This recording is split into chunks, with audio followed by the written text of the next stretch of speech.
नमस्कार दोस्तों।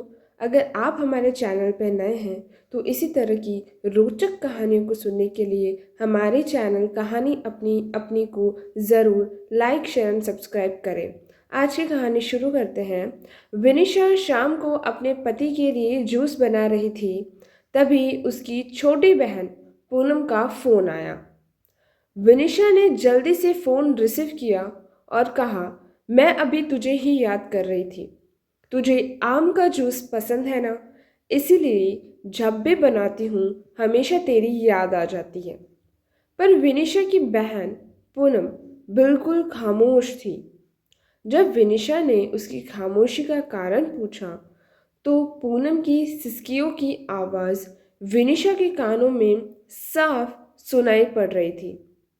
विनिशा बहुत घबरा गई और उसने पूनम से जोर देकर पूछा कि आखिर हुआ क्या है।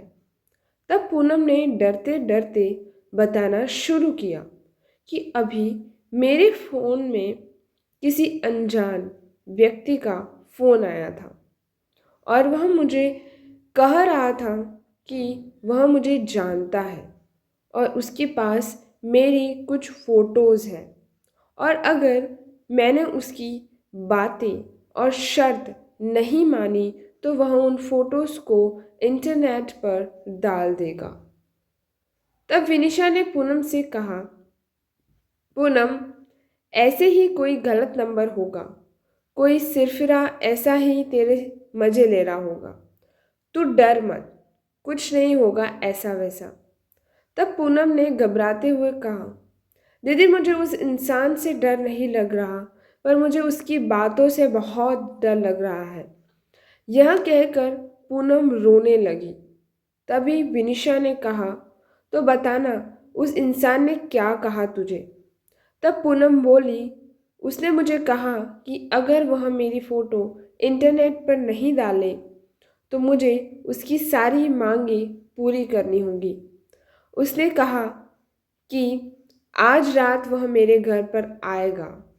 और इतना कहते ही पूनम जोर जोर से रोने लगी और रोते रोते बोली, दीदी मुझे उसकी बातें सुनकर घिन आ रही है। ऐसा लग रहा है जैसे उसने मेरे साथ कुछ गलत कर दिया हो। अगर फिर अभी वह मेरे सामने आ जाए तो मैं उसे इसी वक्त जान से मार दूंगी। इतना कहकर पूनम चीखने लगी।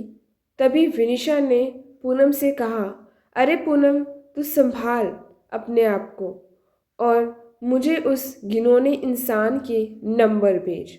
मैं उसे अभी मज़ा चखाती हूँ।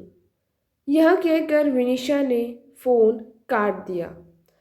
पूनम ने उस बदमाश के नंबर और उनके बीच हुई बात की रिकॉर्डिंग विनिशा को भेजी।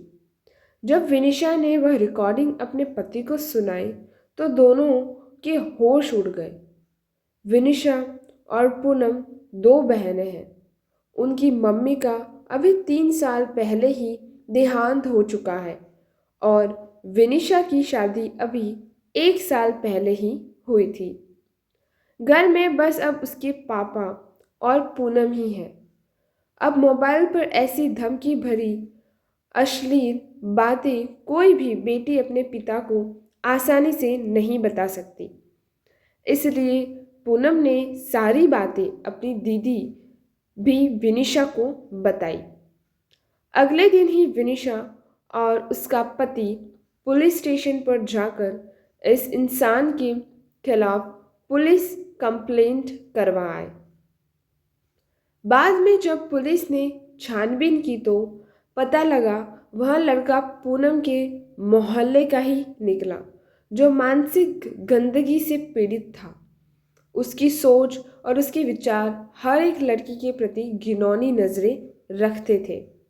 उसे पता था कि पूनम की मम्मी का देहांत हो चुका है और वह दिन भर घर पर अकेली रहती है और वे इसका फ़ायदा उठा सकता है।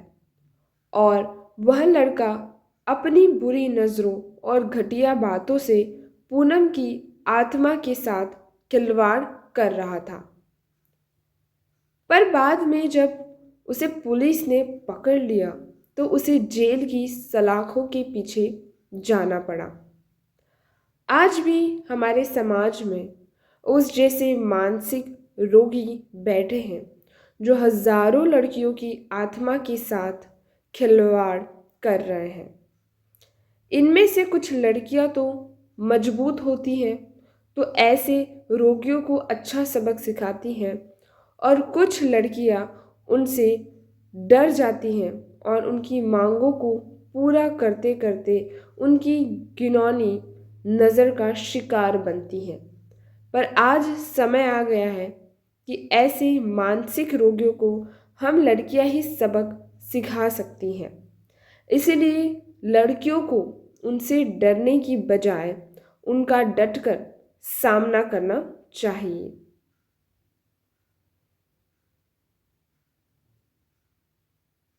अगर आपको हमारी हिंदी कहानियाँ पसंद आए तो ज़रूर कमेंट सेक्शन में बताइएगा, और एक लाइक शेयर सब्सक्राइब ज़रूर करिएगा, और कमेंट में अपने विचार ज़रूर बताइएगा।